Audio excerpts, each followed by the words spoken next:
Welcome back to another episode of the AIM Show. Today's conversation is going to be about what to do when growth feels super slow and when it doesn't align with what you're doing on a day-to-day basis. Have you ever felt like, even if you're working, like you're not moving fast enough? Like no matter what you do, it doesn't feel like you're growing at the rate that you want to grow? I'm there with you.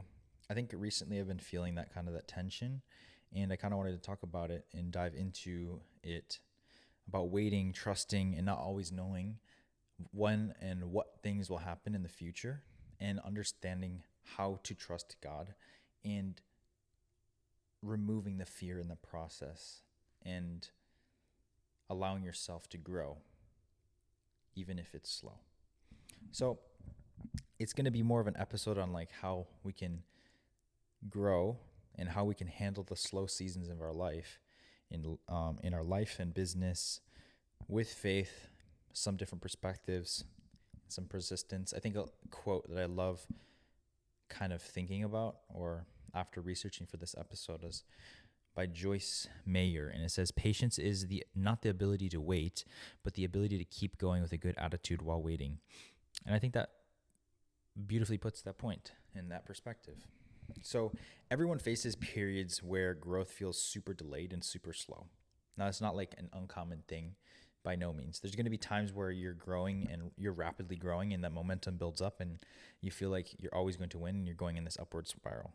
But what happens when you hit that blockade and you never can like go past a certain amount? So for example, my content, I used to post content every single day. And it was just kind of like a way for me to stay consistent. I did it for over a year, and I decided to part ways from that just to move into different areas of my life and focus more on this podcast, and different opportunities came up. But during that time of learning to post every single day, I learned the value of consistency. Now, understanding that growth during that whole time for me personally felt very delayed. Now, I used to create fashion content when I was a bit younger, and that was a bit of a different story. I would have certain videos that would do very well. And then when I switched over to more talking head videos, I would get a very, very low amount of views.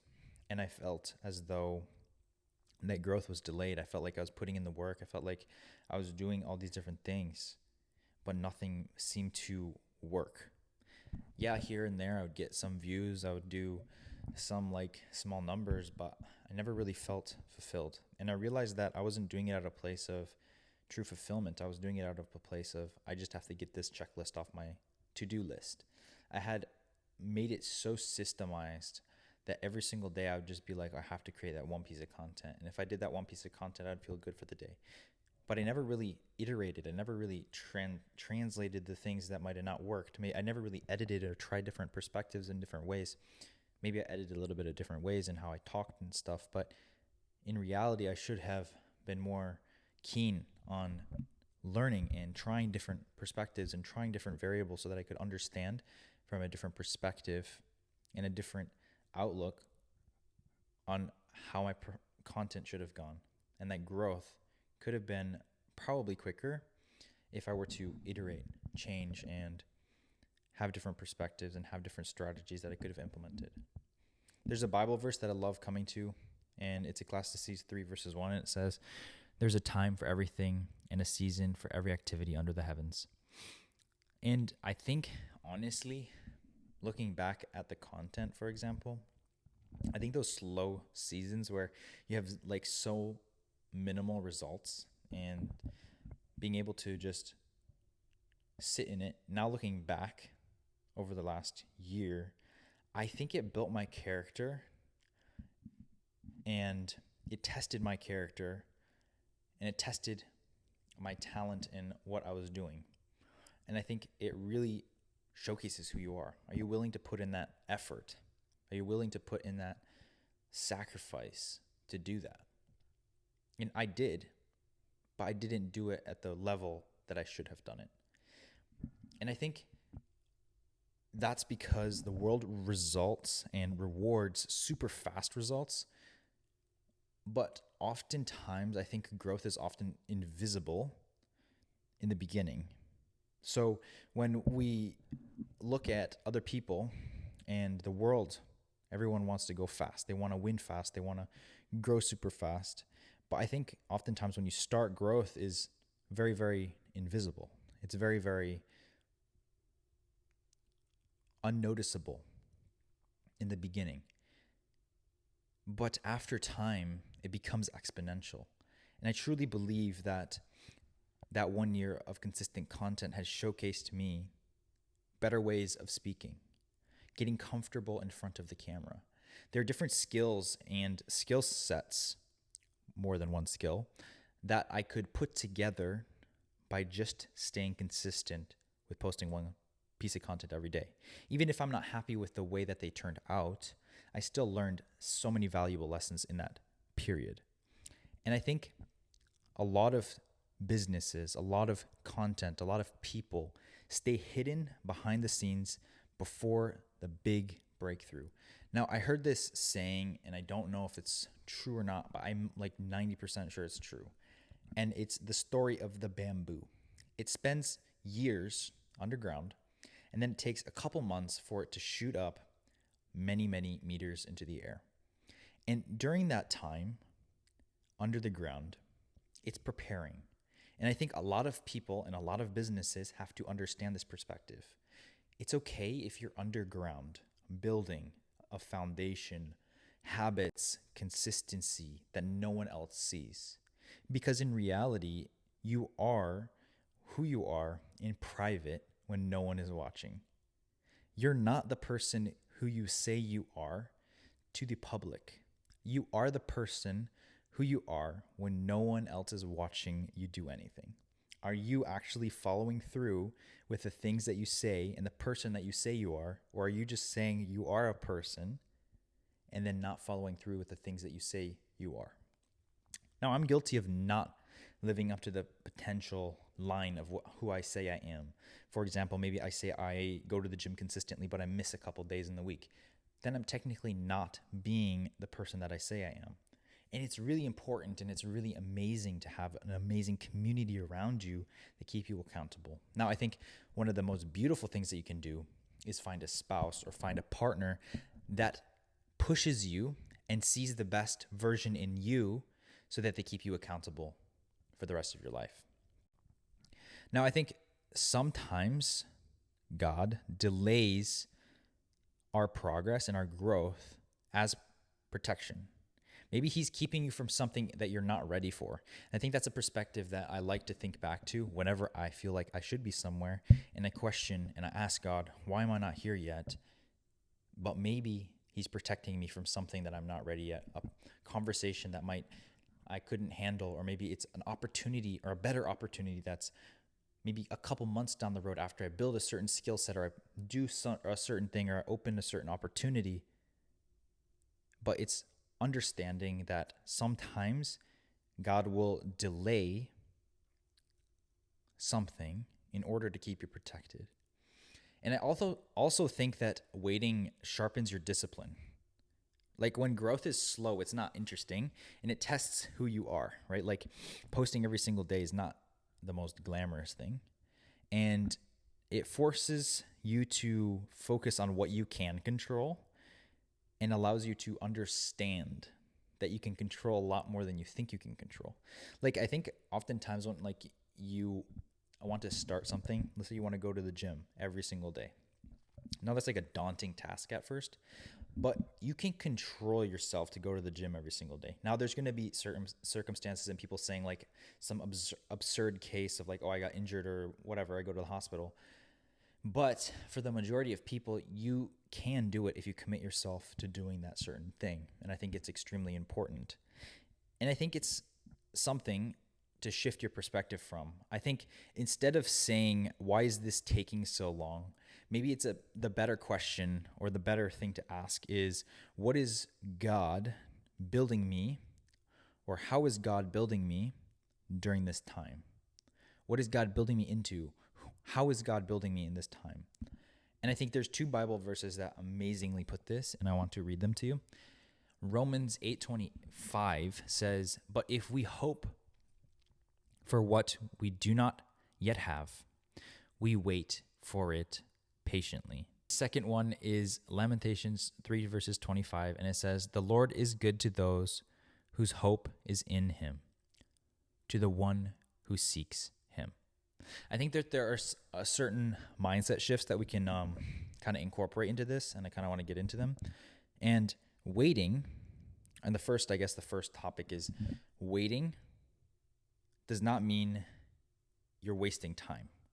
Waiting for God's purpose, waiting for God's voice is not and does not mean that you're wasting time. It's a preparation, it's a building period for something much greater. Like I said before, sometimes delay is a protection, but sometimes that waiting period is for God to build you into the person who's ready to get to the place that you want to get to. And I think that another perspective that I kind of put into with the bamboo is seeds grow underground before they sprout. And what's unseen doesn't mean it's unfruitful. The work that goes unseen doesn't mean that it's not fruitful. It just means that it's not sprouted. It hasn't sprouted into fruition yet. The same time you sow the seeds, you can't harvest the crop. You have to be able to put in the work, and in the equal and opposite result will come into the equal work that you put in. As a man sows, so he shall reap. You have to be able to understand this. And I think another thing is slowness will help clarify your real purpose with the distractions of the world. Being able to wait, being able to sit in the Lord's presence and being like, is this actually what my purpose is? Or is this just what the world says that I should do, and I should conform to what the world says because it feels good or it makes it easy to do something? Oftentimes, we have to come back and understand that our real purpose is probably not the thing that the world says to do. Maybe we find ourselves scrolling on social media and then comparing ourselves to people who have multi-million-dollar cars and saying that we should do that thing that might not fit with our purpose, our values, or what we think is right. So we have to remember to stay strong and come back to reflection, waiting, and understand that slow isn't always bad. Now, momentum is an amazing thing, and having speed and executing super fast is super important, and I'll probably make an episode on that next week. But there's also a benefit to going slow. I think another thing is God will use the waiting period to strengthen your trust and your trust muscles, your trust in him. He uses that waiting period. It's like that saying where if you want patience and you ask God for patience, don't be surprised if he gives you challenges and situations where you have to practice patience. A lot of times we expect things to be given to us on a golden platter, and when in reality, we're just given small nuggets and small things that we have to accomplish in order to achieve those things through our own works. God is a loving God, but he's not going to give you everything on a golden platter and say, here is everything to you. He's not going to give you the exact step-by-step blueprint for your life. You can't predict the future, and you have different things. You have to trust in him, and he's testing that sometimes. When you have so many opportunities and you're praying for which one is the right opportunity for you, and you don't understand, maybe you just have to slow down and remove things rather than adding things to your life to make them more complex. I think also delaying and delays often force you to become creative and force creativity out of you. How can we and how can you build differently? How can we do something differently? How can we change this perspective? How can we look at this problem in a different light? How can we find this idea? How can we get into this emerging market in a different perspective? How can we use and implement AI into this business so that it can have a certain perspective and a certain persona on the outside? There's multiple dimensions to doing anything. And I think that having a delay, having some sort of time to recoup and think about something allows for creativity to flow even more strong and even more freely, as though it has there's no blockage when that happens. I found when I focus on the small daily wins in life, the wait or the slow period feels a lot less heavy. And I think being able to chop up the big picture. So let's say you have a goal of losing 10 pounds and you want to lose 10 pounds, and that's the big picture. But if you do not break down that 10 pounds, it might seem quite daunting. And maybe 10 pounds for some people feels easy. Personally, I have the opposite problem, and 10 pounds, I can lose 10 pounds very easily. But let's say you want to lose 100 pounds, some very audacious goal. Maybe you want to do that, and it feels like super far-fetched. Being able to break down that goal into small, minute steps. Let's say, okay, 100 pounds means that I can lose 1 pound every single week. If I can lose 1 pound every single week, that means I can lose 52 pounds in a year. Now I can take 2 years and I can lose 100 pounds.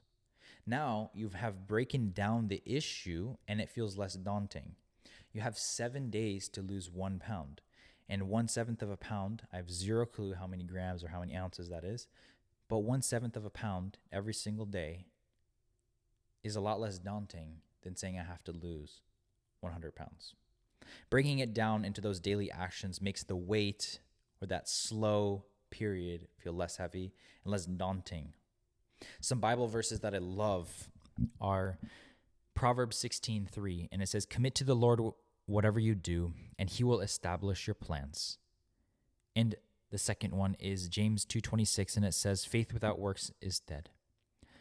I think some practical strategies that you can incorporate into your life is understanding that consistency every single day is going to beat people who only do it when motivation is around. Show up even if the results are not instant. Show up if you feel like you're not going to achieve the things that you want to achieve. Show up when you don't feel like it. Show up when you feel like it. Show up every day. Improve 1% every day. Get better. Get comfortable with showing up daily. Be and understand and to be excited to show up every day. Investing in skills. So that investing in skill stacking, skill building is extremely important as well. Sharpen your craft. Sharpen who you are as a person when everything is quiet, when everything is slowly building. Why not learn that other skill that you've been waiting to learn? Maybe you're learning copywriting, and at the same time you're learning video. And at the same time you're learning video, you're learning how to do sales. You can skill stack. Now, don't overwhelm yourself with doing 100 things at once, but becoming a polymath. Leonardo da Vinci did more than one thing, and he became a master at more than one thing. Being able to become a master of many things is super important. Become balanced. Be the person who people can never understand. The person who runs yet lifts weights and writes poetry. Be a multidimensional person. Understand if you have your eggs in one basket, that is okay for a short term. But if you always are doing one thing and you never have any other aspect of your life, it gets very, very, very narrow. Create systems so that it becomes easier. Automation, batching your content, having content libraries so people can post your content for you. Preparing for growth comes with systems. There's the famous quote that you do not rise to the level of your standards, but you'll fall to the level of your systems. You have to have robust systems in place so that you can basically work on autopilot. If you don't have a system, you don't have a strategy, then how do you expect for you to become consistent on a daily basis? Being able to network and serve is another extremely important one. Planting seeds of relationships before you need them is extremely important. Go to that expensive coffee coffee store. Go to that networking event that maybe is in a more affluent area. Get and expand your network. Find people online where you can talk to. Find other business owners who are maybe in the same position as you. Brainstorm. Help each other. That's what it's all about. Community, networking, serving, helping out, lending a hand. We're all in this life together. And more often than not, we're way much and so much closer and alike than we realize. And finally, keeping a gratitude journal, writing your thoughts daily, being grateful for everything that you have on a day-to-day basis, even if it's a small thing. Write down your wins, write down your losses. What could you have improved? What could you have done better? What are you grateful for? What could you be grateful for that you don't know you should be grateful for? I think another thing is being able to connect directly with entrepreneurs. Now, this is going to be more of a business side. This part of the podcast is kind of a little bit more businessy focused, but I kind of wanted to get into it because this is part of a business podcast, partly. And I think it's very important. And you can actually take this into your regular life as well. The first part, I don't know why my notes aren't loading, but the first part is connecting directly with customers and entrepreneurs. Wait for sales, deals, traction, recognition. You could share that story that you have been meaning to share with someone. Maybe you want to talk about someone else's brand while you're waiting for your own breakthrough. Maybe you can share a story about someone else who is waiting, and after that waiting period ended, they had an immense breakthrough. Maybe kind of like David waiting to become the king. Now, a Bible verse that is kind of applicable to this is, I've never can pronounce this, so forgive me. Zechariah 4:10. That does not sound right. Do not despise these small beginnings, for the Lord rejoices to see the works begin. See the work begin. I think that there are some encouragements that are very important to remember that I can kind of share with you, that I think can be extremely helpful in the long term. Small beginnings, small habits, small wins are proof of your future potential. You have to understand that being able to show up, it's part of the process, and it's showcases to yourself that you can do it. I think oftentimes people overcomplicate things. They have lofty goals and they think they have to have a 40-step morning routine and every single time blocked off. When in reality, if you focus on a few things and you don't mess up and you don't regress from where you were yesterday, it's actually an improvement. There's a guy who went on Chris Williams' podcast. His name is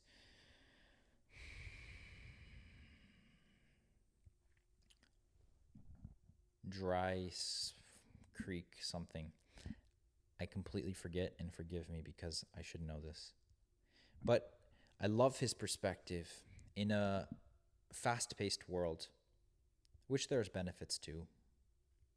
Being able to change your perspective from how many things did I accomplish today to did I screw anything up today?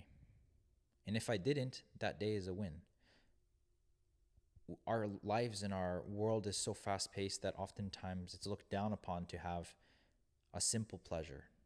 Maybe the best part of your day was sitting on your couch, reading a book, or maybe even just sitting outside was the best part of your day.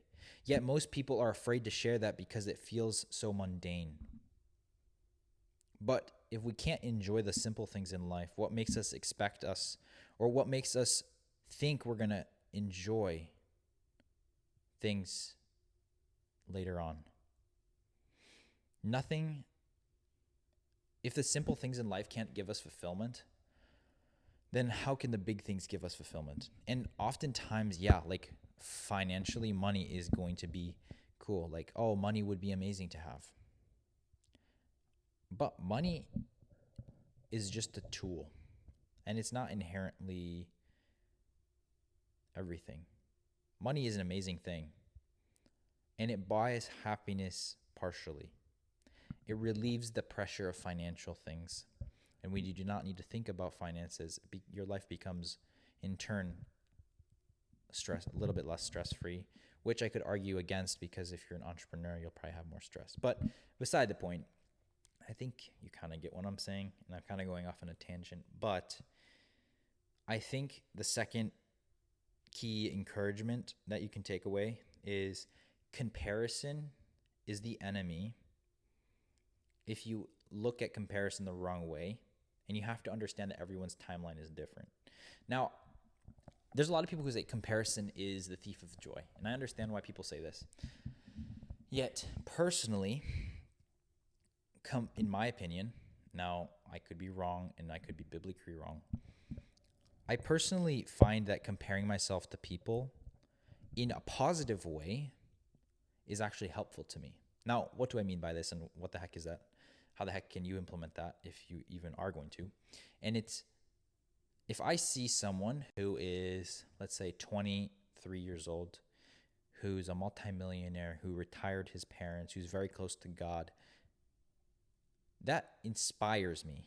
Now, a lot of people are like, comparison, like I'm comparing myself, but I compare myself and say, if that person can do it, I can too. And maybe I won't do it in the same speed or same rate that person did, but it gives me hope. It gives me, and it makes me realize that it's possible.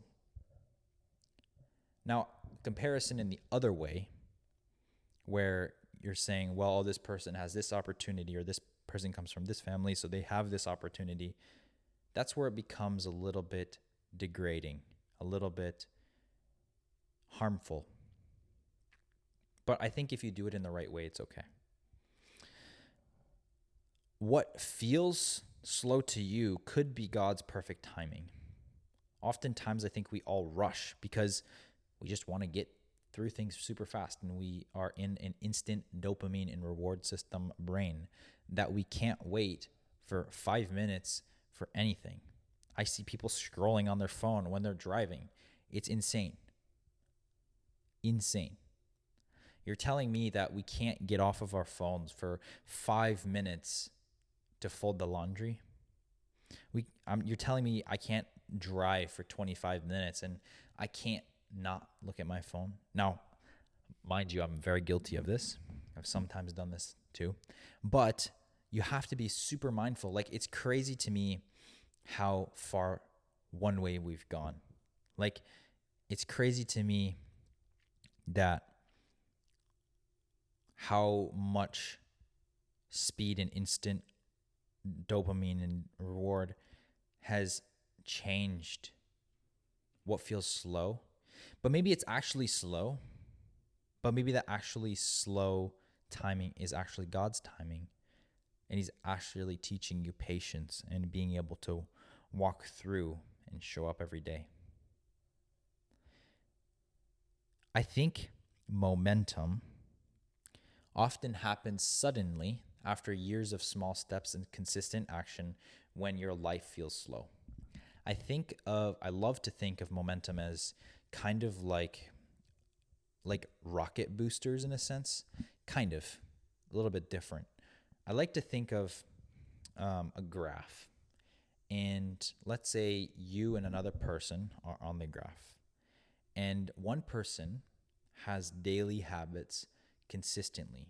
Let's say they invest $1 a day, and the other person invests $1 randomly, or they invest $10 and then they invest $1, and they're inconsistent. Eventually, your habits will go like this, and one person's will shoot up exponentially, while the other's stays more linear. And I don't know why I used money as an example, but I think you get the point. Being able to have small steps stack up will eventually turn into momentum that can carry you through a lot of things. I think your faith during the waiting period or the slow period will set you apart as a leader. It will set you apart so far. There's so many times, and people I've talked to, that during the time of waiting in that slow period, who had faith during that time, super strong faith, have become insane leaders in certain areas of life. And I think it's just super important to remember to have faith in God and understand that He wants the best for you. So to kind of close, I kind of want to kind of recap the main idea, which is waiting for seasons aren't wasted seasons. They're a time for training. They're a time for learning, or they're a training season, or they're a learning season in your life. If you feel stuck right now, which I know a lot of people do, I just want you to know it's not the end. There is, and this might be the middle of your story, and you have to stay consistent. This is the middle. This is the part where you're about to get to that plot, that you're about to get to that amazing, super amazing, like interesting part of the book is right now. Right before that, I see that as the slow period. A Bible verse to close today is Psalms 37:7, and it says, "Be still before the Lord and wait patiently for Him." If today's message impacted you or somehow helped you, share it to someone who you think is in their waiting season in life. And remember to keep building. Your breakthrough is closer than you think. Know that I'm rooting for you every single day. If you have any questions, you can always reach out to me. God bless you, and I'll see you guys next week.